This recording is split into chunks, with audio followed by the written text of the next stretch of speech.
মাঝে, মাঝে কিন্তু কিছু সাধারণ খাবারও আমাদের কাছে অসাধারণ লাগে। সেই নিয়ে থাকছে আজকের এই মিনি ব্লগটি। এটা ছিল আমাদের গতকাল রাতের ডিনার।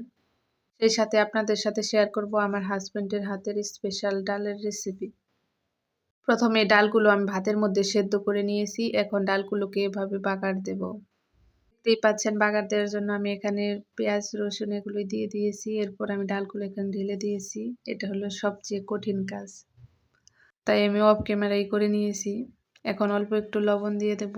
ব্যাস আমার ডাল রান্না কমপ্লিট। দেখছেন কত তাড়াতাড়ি আমার হাসব্যান্ডের হাতের ডাল রেডি।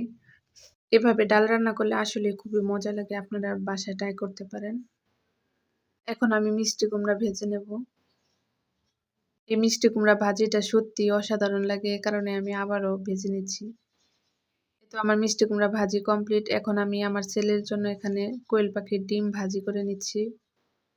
বাবু যেহেতু ঝাল খেতে পারে না, তাই ওর ওখানে কোনো কাঁচামরিচ ব্যবহার করিনি। অল্প একটু পেঁয়াজ দিয়েছি এবং একটু লবণ দিয়ে এখন ডিমটাকে সুন্দরভাবে ভেজে নেব। বাবু ডিমটা উঠিয়ে এখন আমাদের জন্য ডিমটা বসিয়ে দেব। আমাদের ডিম ভাজিটা করা শেষ হয়ে গেলে এই তো আমাদের ডিম ভাজি কমপ্লিট।